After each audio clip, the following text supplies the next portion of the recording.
నమస్తే, welcome to Leo news. AP మంత్రి నారా లోకేష్ ఢిల్లీ పర్యటనలో బిజీగా ఉన్నారు.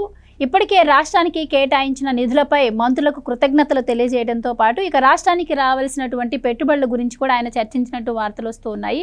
ముఖ్యంగా కూటమి ప్రభుత్వం టెక్నాలజీ మీద దృష్టి పెట్టిన నేపథ్యంలో అందుకు సంబంధించి మరి సెంటర్ ఫర్ ఏఐ ఎక్సలెన్స్ గురించి కూడా కేంద్ర మంత్రితో మాట్లాడారు. ఇక ఈరోజు కూడా కొంతమంది మంత్రులతో లోకేష్ భేటీ అవ్వబోతున్నట్టు వార్తలు వస్తున్నాయి. ఇక ప్రశాంత్ కిషోర్ను కూడా లోకేష్ గారు కలిశారు అంటున్నారు. మరి ప్రశాంత్ కిషోర్ని కలవడంలో అర్థం ఏంటి?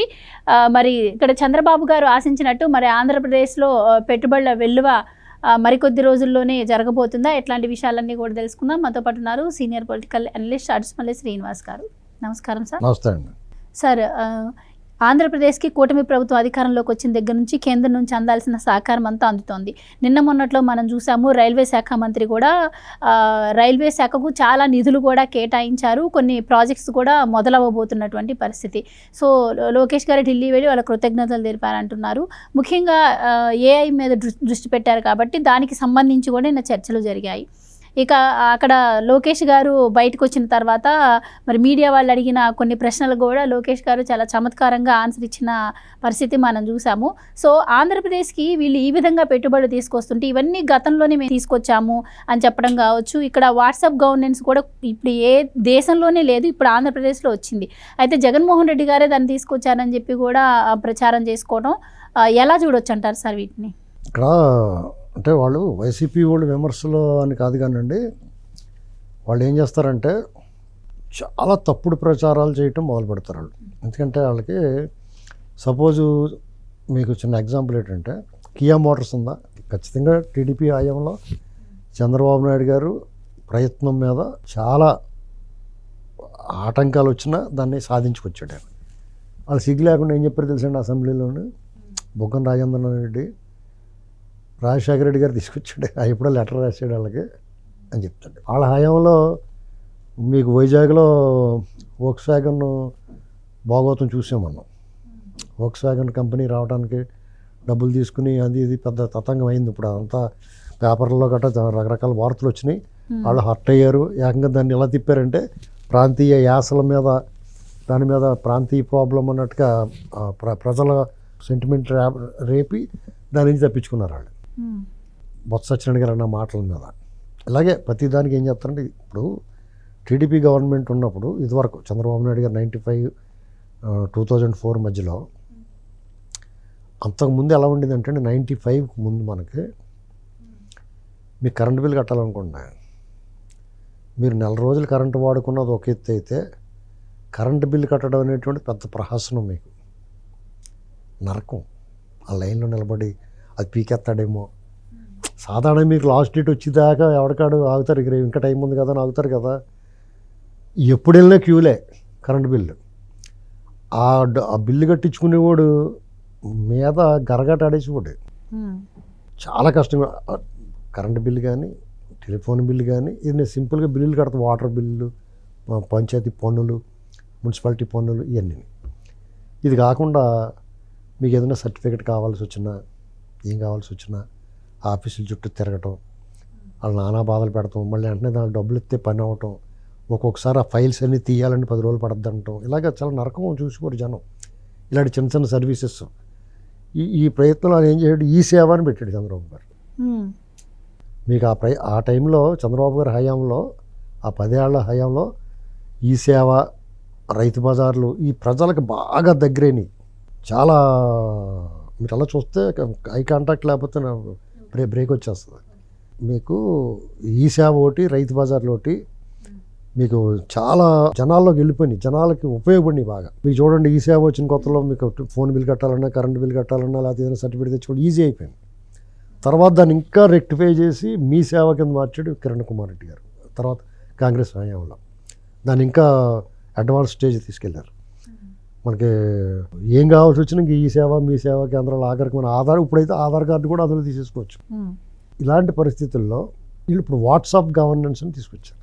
అంటే ఈ సేవ, మీ సేవలు మీరు వెళ్ళాలి, మీరు వెళ్ళి అప్లై చేసుకోవాలి. లేదా అప్పుడు కూడా లైన్లు, లేకపోతే ఏదో 5-6 కౌంటర్లు ఉంటాం, ఎవడో ప్రైవేట్ వ్యక్తి ఆపరేట్ చేయడం అన్నీ ఉండి ఇప్పుడు కూడా ఉంది అలాగా. కానీ ఇప్పుడు ఏంటంటే పరిస్థితి, మీరు ఇంట్లో కూర్చొని వాట్సాప్లో అప్లై చేసుకుంటారు. ఉమ్. దానికి మెసేజ్ వచ్చేస్తుంది. ఒకవేళ మీకు తెలియకపోతే తెలిసిన వాడి చేత ఆపరేట్ చేయించుకుంటారు. మీకు అది ఎలాగ ఆపరేట్ చేయాలో, ఆ అప్లికేషన్ ఎలా ఫిల్ చేయాలో, ఆ టెక్నికల్గా మీకు నాలెడ్జ్ లేదనుకోండి ఎవరికైనా, ఆ నాలెడ్జ్ ఉన్నవాళ్ళు చేసి పెడతారు. చేసి పెడతారు కదా. ఇది చాలా సులభతరమైంది. దీనికి వాళ్ళు ఏమంటారు, 2 రకాల వెర్షన్ చెప్పారు వాళ్ళు. ఒక వెర్షను ఇదంతా డేటా అంతా తీసుకెళ్ళి ఆ మేటా కంపెనీకి అప్పచెప్పేస్తున్నాడు లోకేష్, రాష్ట్ర ప్రజల రహస్యాలు మన డేటా అమ్మేసుకుంటున్నాడు అన్నట్టుగా చెప్పారు. తర్వాత మళ్ళీ ఇంకో వెర్షన్ వచ్చింది, ఇది మేమేమో ఎప్పుడో పెట్టాం మేమంటారు. చాలా కాంట్రాస్ట్ లేదు ఇందులో. ఇప్పుడు మరి ఇలా డేటా గట్టా అమ్మేసుకుని ఇది మీరెందుకు చేశారని అంటారని, ఇది వాళ్ళ అబద్ధమే అలాగ ఉంటుందండి. నిజం అనుకోండి ఒకటే ఉంటుంది.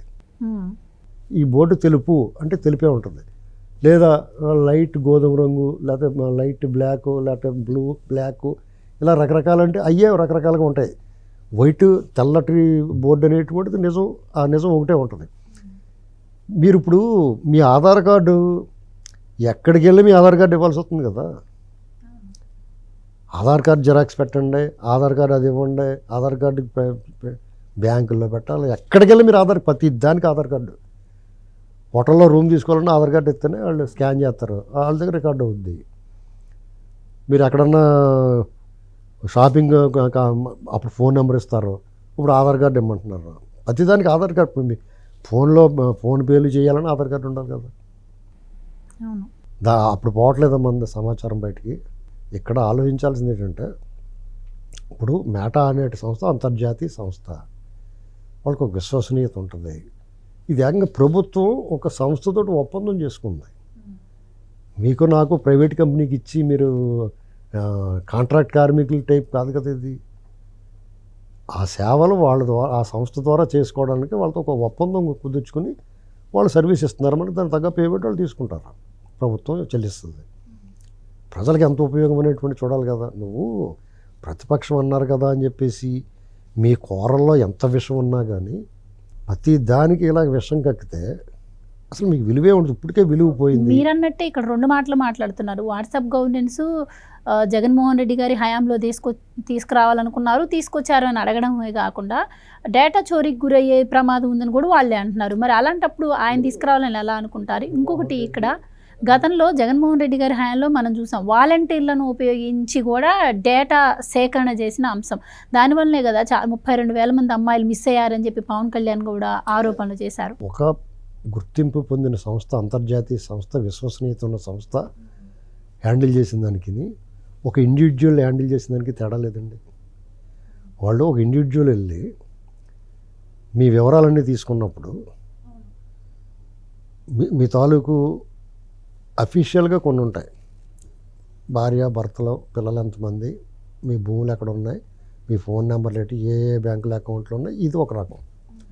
ఇంకొంచెం స్టెప్ కిందకి వేసి ముందుకెళ్ళి మీ బ్యాంకులో అకౌంట్లో డబ్బు ఎంత ఉంది, మీ కాంటాక్ట్స్ ఎవరితోటి ఉన్నాయి, ఎవరెవరితోటి కాంటాక్ట్స్ ఉన్నాయి, ఇలా ఇంకా కొంచెం లోపలికి వెళ్ళి ఆ బ్లాక్ మెయిలింగ్కి రకరకాల మార్గాల్లో వెళ్ళిపోయింది అంతా. అందరూ సఫరర్స్. పైగా ఆ డేటా అంతా వాళ్ళ దగ్గర పెట్టుకుని ఆ కార్డుని మిస్యూజ్ చేసి ఓటర్ లిస్ట్ తీసేయటం, ఓట్లు తొలగించడం, ఇలాంటివి చాలా అవకతవక పనులు చేశారు వాళ్ళంతా. ఇలాంటిది వదిలేసి వాళ్ళు అరాచకవాదులు. ఇప్పుడు మీకు జగన్మోహన్ రెడ్డి గారు మనం తిట్టేము, విమర్శించామంటే విమర్శిస్తున్నారని ఏడుస్తారు, కానీ వాళ్ళ ముఖాలకి రాష్ట్రానికి ఉపయోగపడే పని ఒక్కటన్నా చేశారండి వాళ్ళు. ఒక్కటి చెప్పమనండి వాళ్ళని. టిట్కో ఇళ్ళు ఉన్నాయి, వీళ్ళు 20 లక్షల ఇల్లు, 22 లక్షల ఇల్లు శాంక్షన్ చేశారు 2014-19 మధ్యలో.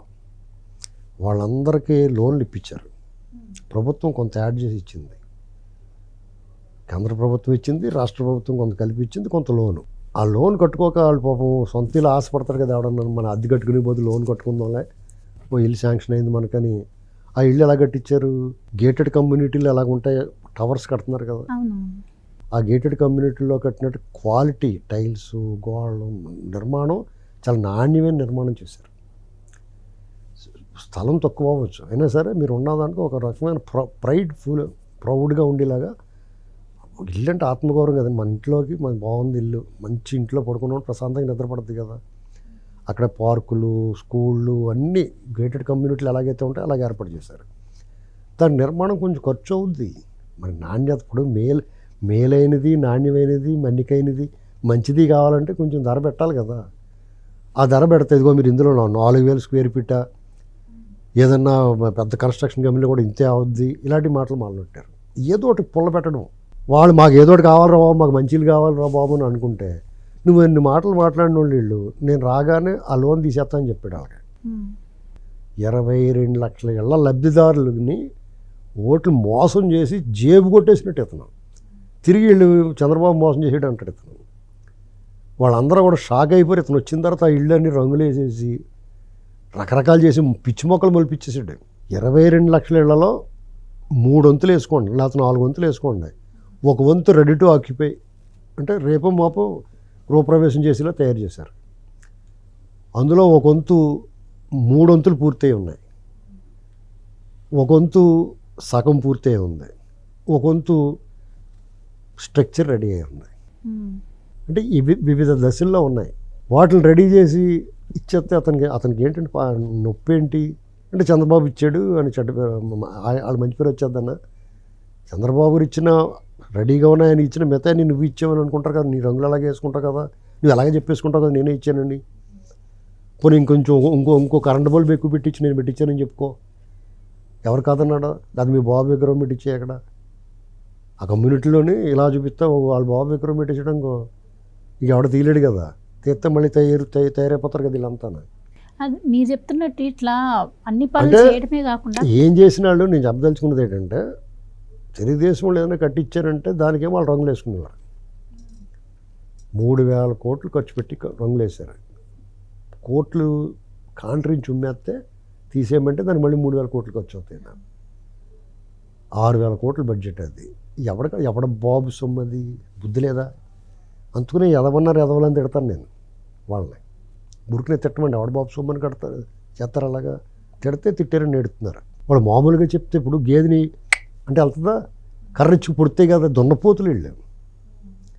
సిగ్గులేకుండా ఇప్పుడు కొన్ని వ్యవహారాల్లో మన ఎదురుకుండా కనపడుతున్నప్పుడు నిజం నువ్వు ఒప్పుకుని తీరాలి. ఎవరికోసం ఒప్పుకుంటావు? ఒప్పుకోవాలి కదా. వీళ్ళు అలాగే ఉన్నారు, వచ్చినట్టు ఇలా మాట్లాడిన మొహం పగల కొట్టకుండానే వీళ్ళు అలా పైకి కిందకి సూత్త వదిలేస్తుంటే వాళ్ళు అలాగే మాట్లాడతారు. ఇప్పుడు వీళ్ళు చేసిన మంచి పనికి అడ్డం వస్తున్నప్పుడు ఎడరా నువ్వు చెప్పు ఇప్పుడు చూపించు అని చెప్పి 2 పేకాలు కదా. మామూలుగా మాటలతో ఉంటాడు ఎవడన్నా. వీళ్ళు అలాంటి పని చేస్తే చెడ్డ పేరు రాదు. మీరు మంచి చేస్తున్నప్పుడు ఇప్పుడు పిల్లోని చదువుకోమని కొడితే ఎవడ తప్పుపడతాడో, పేకాడుకోరా అని కొడుతుంటే తిడతారు కానీ, అవునే కదా. ఇప్పుడు పేకాడుకో పొరంబోకులో తిరిగని వదిలేస్తే తిడతారు కానీ చదువుకోమని బెత్తమిచ్చుకు 2 కొడితే ఎవరన్నా ఒప్పుకుంటారా? ఎవరన్నా తిడతారా? బాధపడతారా? ప్రజలకు మంచి చేస్తున్నప్పుడు ఇలాంటి వాళ్ళు 2 పీకాలా, లేదంటే అలాగే వాళ్ళు ఇష్టంలో ప్రచారం చేస్తారు. అదే సార్, ఇప్పుడు చంద్రబాబు గారు కావచ్చు, లోకేష్ గారు కావచ్చు, పెట్టుబడుల కోసం ఇంత తపన పడుతూ ప్రతిసారి దావోస్ వెళ్ళడం కావచ్చు, ఢిల్లీ వెళ్ళి వాళ్ళ పాటలు వాళ్ళు పడుతుంటే రీసెంట్గా నిన్న మొన్నట్లో కూడా ప్రపంచ బ్యాంకుకు అమరావతికి నిధులు ఇవ్వద్దని చెప్పి లేఖ రాసినట్టు వార్తలు వస్తున్నాయి. ఇలాంటి పనులు అప్పుడు వాళ్ళు దావోస్ వెళ్ళారు. వాళ్ళు వెళ్ళినప్పుడు అక్కడ వీళ్ళ బ్యాచ్ ఉంటారు కదా, సైకో గ్యాంగ్ ఇంకా ఉంటారు కదా, అక్కడ వాళ్ళని కలిసి వచ్చారు. వీళ్ళు పెట్టుబడిదారులు కాదు. అతను అంటాడు అప్పుడున్న మంత్రి అమర్నాథ్ ఇంత చల్లే ఆవిడ వెళ్తాడా ఇలాంటి మనుషులు వాళ్ళు. అప్పుడు కోడిగుడ్డు కథ అక్కడే వచ్చింది. కోడిగుడ్డు పెట్టినట్టు పిల్ల వచ్చేద్దా ఇలాంటి మాటలు మాట్లాడి ఇప్పుడు అతను వాళ్ళు ఏదైనా ప్రశ్న వేస్తే లెంగ్తీకి వచ్చినట్టు అడుగుతున్నాం. ఇలా పట్టుకొత్త అక్షరం ముక్క రాదు. లక్కీగా 1 టైము ఒక రోజు రాజులాగా అతను ఒక టైం సీఎం అయిపోయాడు. వాళ్ళ నాన్న ముఖం చూసి వాళ్ళ అమ్మాయిలు అందరూ అడిగి చిన్న ఛాన్స్ ఇవ్వండి అది ఇది అంటాం. వీడు బెత్తర చూపులు ఎర్రోడు అనుకుని మంచోడేమో అనుకుని ఇలాగే అనుకుని మనం కూడా జాలి పడతాం. ఇప్పుడు సిగ్నల్ కాడ ముట్టోళ్ళు వస్తారు, అందరికీ ఇవ్వబుద్ధి ఏది మనకి ఏంటి. కొంతమంది చూస్తే కొట్టాల మీద దిగి వాళ్ళు తలుపులే కొడుతుంటుంది, ఇరిటేషన్ వచ్చేద్ది. కానీ ఒక్కొక్కరు చూస్తే జాలి వేద్ది కదా. వాళ్ళందరూ ముట్టోళ్ళైనా కానీ వీళ్ళని అవాయిడ్ చేయాలి, వీళ్ళు అసలు ప్రోత్సహించకూడదు అనిపించినా ఒక్కొక్కరు చూస్తే జాలి వేస్తుంది. అలా ఈ జాలేసి వీడికి ఓట్లు పడేసారు అందరూ ఉన్నాయి. ఈ ఓటం అది వీళ్ళ గుంపు చూస్తే మన అందరికీ అసహ్యమే నిజంగా. సిగ్నల్ దగ్గర బ్యాచ్ వీళ్ళు ఇరిటేట్ చేసేస్తారు. సిగ్నల్ దగ్గర బ్యాచ్ ఉంటారు చూసారు, మీకు ఎప్పుడు తగిలేరు వాళ్ళు. సిగ్నల్ దగ్గర ఉంటారా, సిగ్నల్ పండి అంటే రయ్యమని వచ్చేస్తారు, ఎక్కడి నుంచి వచ్చినట్టు అలా వచ్చేస్తారు అందరూ. అందులో కొంతమంది ఆ ఫ్రూట్స్ అన్నీ ఇవన్నీ పట్టుకొస్తారు మళ్ళీ నీట్ రకరకాల అదే విన్యాసాలు వీళ్ళు చేసేది. దావోస్ వెళ్ళి పెట్టుబడులు తీసుకురారు. ఇంకా దారుణం ఏంటో తెలుసండి, ఇక్కడ పెట్టుబడులు సదస్సు అని ఏర్పాటు చేసి వీళ్ళు ఐప్యాక్లు వీళ్ళు గ్యాంగ్లో పనిచేసి వాళ్ళందరికీ సూట్లు కట్టేసేసి వాళ్ళకేమో సూట్ అయ్యి కదా బట్టలు ఏంటండి. ఇప్పుడు దివాన్ బెడ్ మీద టెక్కాకి తొడుగుతారు తొడుగులు, అలాగే ఏదో తొడుగేసి తీసుకొచ్చేసి వాళ్ళు వాళ్ళు కళ్ళజోళ్ళ పెట్టేసుకుని వాళ్ళు ఏం మాట్లాడుతున్నారు వాళ్ళకే తెలియదు. వైజాగ్ బీచ్లో ఫాస్ట్ ఫుడ్ సెంటర్లో ఉన్న వాళ్ళు కూడా తీసుకొచ్చేసారు వాళ్ళు నిజంగానే.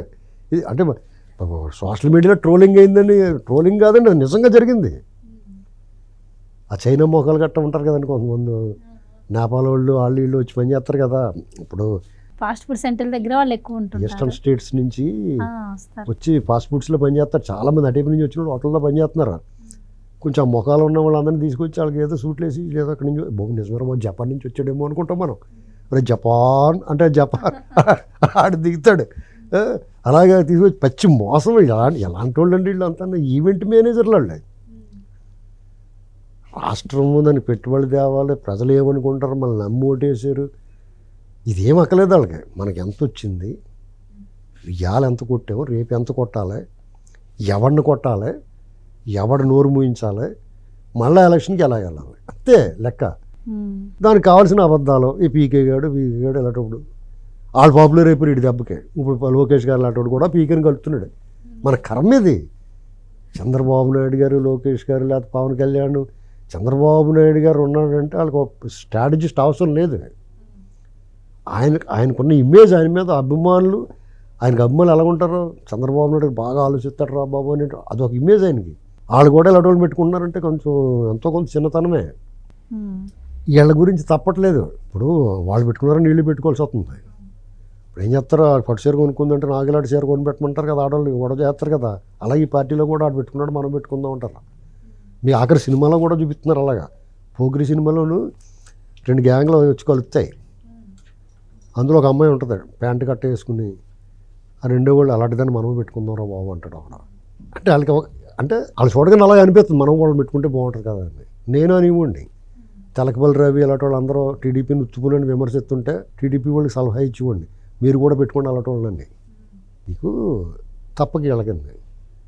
పచ్చబద్ధాలు ప్రచారం చేయడానికి, ఎదటోళ్ళ మీద బురద చల్లడానికి, విషం కక్కడానికి అమరావతి ఉంది.